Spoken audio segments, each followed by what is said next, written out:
Cuando nosotros estábamos niños y no se había universalizado la cultura, cuando no había internet, cuando no había otros tipos de medios de comunicación, la gente se encerraba en las casas a contar cosas que habían sucedido. Y son las historias que pasaron después, pongamos, de la guerra de la independencia. Después de toda la historia que tiene Pamplona con la fundación de Pamplona y con todo lo que pasaba, pongamos, con la Inquisición, con muchas cosas que ahora no se habla de eso nunca.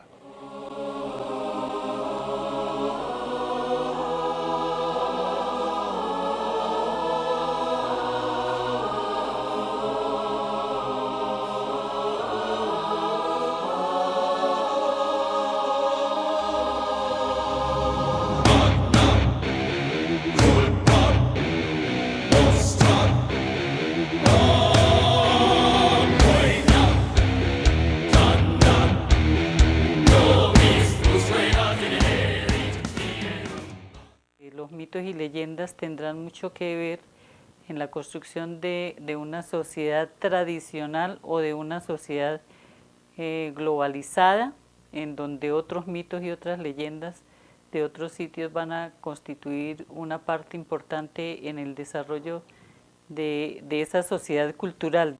Los mitos y leyendas son muy importantes porque modelan de alguna manera los valores, los temores y las creencias religiosas y no religiosas de las personas. Mito es una explicación más fantástica que busca de alguna manera darle respuesta a las cosas que no tienen fácilmente sentido a la vista del ser humano. El mito no es verdad. Puede ser unas configuraciones históricas, ¿cierto? O se basa en datos históricos, sea que sea, pero la verdad del mito no está en la demostración empírica, histórica de datos, sino que está más en la creencia del mismo mito.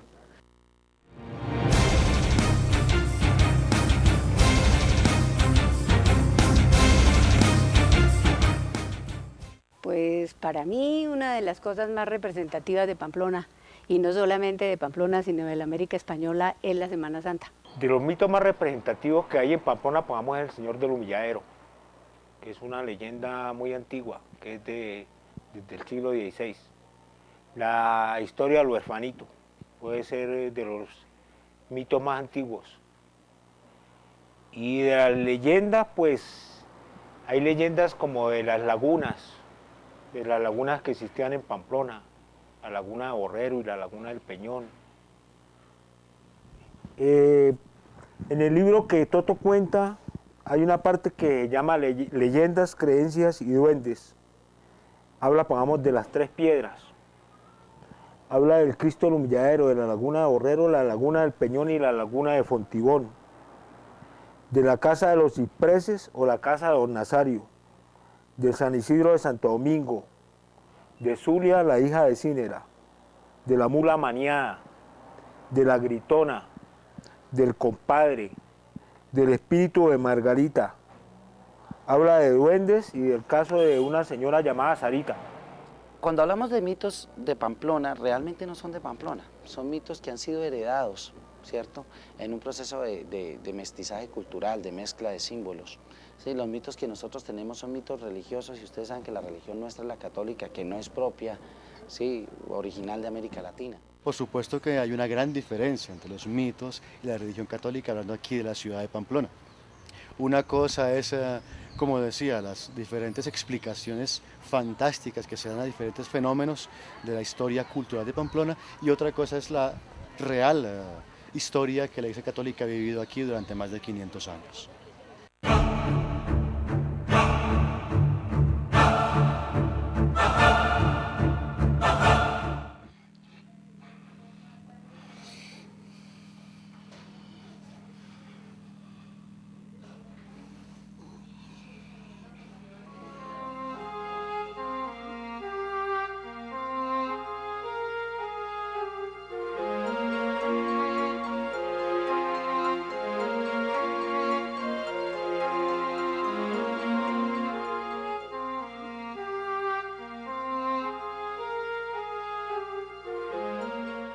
Eres muy hermosa.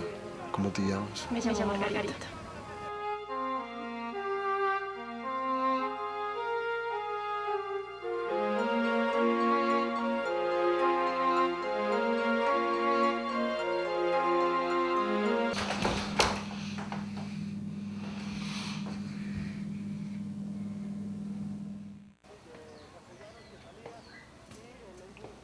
Buenos días, doña Consuelo.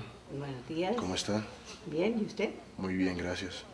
En mi cuarto hay una fotografía. ¿Quién es esa mujer? Mi hija Margarita. Ella murió hace 7 años. Y esa es su habitación.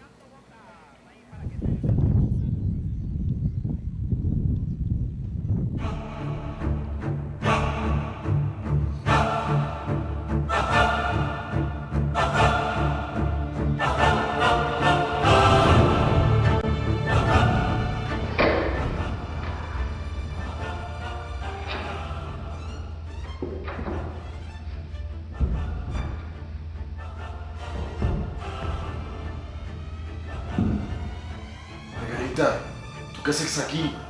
¡Estás muerta!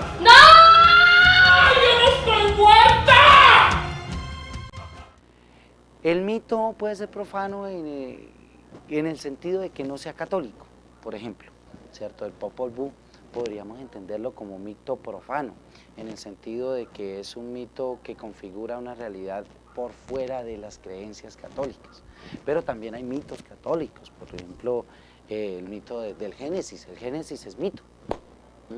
Y nosotros creemos.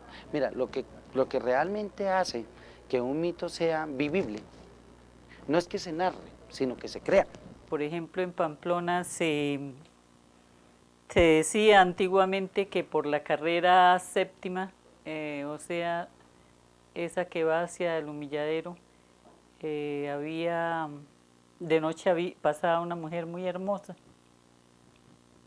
y a veces los hombres la seguían, y que una vez un borracho estaba encantado con esa mujer bellísima y la siguió, y ella subió las gradas de la iglesia, del templo del Humilladero hasta el atrio, y cuando ya él le alcanzó a tocar la espalda, ella volteó a mirar y era una calavera.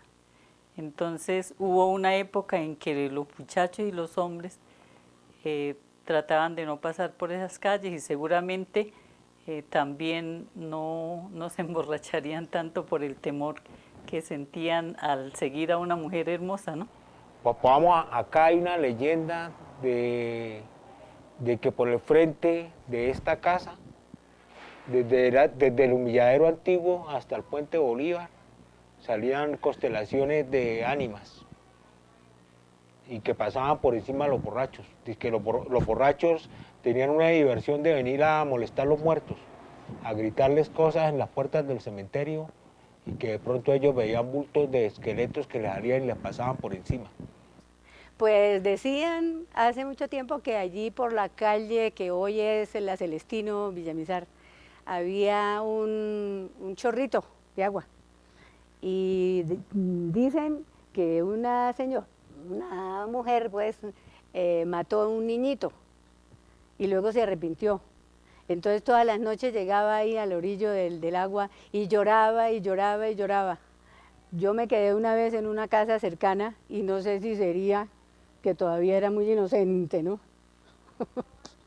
O que sí sucedió, pero yo sí sentí unos ayes como muy lastimeros, y me decía la gente que vivió en ese sector que eso sucedía todas las noches. Otro cuento para los niños y los turistas. Eso ya no se cuenta. O sea, yo le cuento porque usted me lo pregunta, porque está aquí escrito. Pero como hasta algunos años era era un tema casi de conversación. O sea, la gente hablaba de eso, y de pronto llegaban los campesinos acá y la gente recibía a los campesinos en las casas por ciertas épocas, pongamos por Navidad, por la fiesta del Señor del Humilladero, por la fiesta del Carmen. Y ellos eran los que más bien hablaban de eso. Y ahora muy poco se habla de eso, o sea, y yo anoche escuchaba eso en la televisión. O sea, ya los niños no hablan del lobo, ni de Caperucita, ni hablan pongamos, de la Gritona, de la Llorona.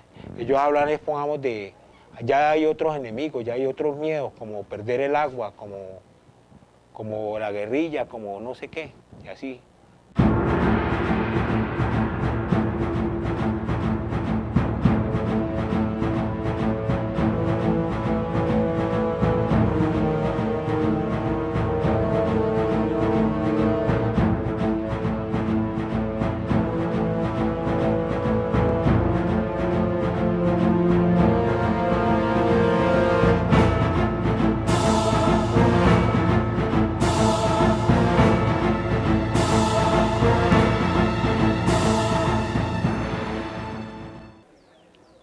en la ciudad de Pamplona se ha perdido, se ha diluido el mito y la gente vive sin necesidad del mito.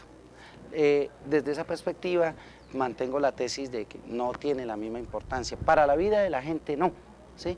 Pero sí es importante el estudio que se hace con respecto a rescatar el mito y creo que las condiciones históricas actuales del mundo global, de la sociedad de la información, permite por un lado o bien eliminar por completo el mito, pero sí también puede permitir las posibilidades de rescatarlo. Seguramente que en eso también ha influido la llegada a Pamplona de muchas personas de otros departamentos y siendo una ciudad cosmopolita, ha intercambiado muchos conocimientos, culturas que de alguna manera han hecho, pues no perder totalmente, pero sí en cierta medida esos mitos y leyendas que eran muy tradicionales en las familias, en los hogares de la Pamplona de antaño. Todo eso va cambiando. De todas formas, en la historia sí aparece. O sea, en la historia de cada región aparece. Y de pronto eso lo conserva el teatro, o lo conservan los escritores, o lo conservan los historiadores, o lo conservan, pongamos ustedes, que son los estudiantes de comunicación. Y yo creo que es muy importante porque es parte de la idiosincrasia y es parte de la cultura de una región. Y si uno se olvida de eso, o sea, se olvida realmente de la historia. La causa era de la ignorancia de la gente. La gente comía más entero lo que le contaban. Hoy ya todos leemos mucho, todos hemos viajado más, tenemos más acceso a la televisión, al internet, entonces eso va quedando en un segundo plano.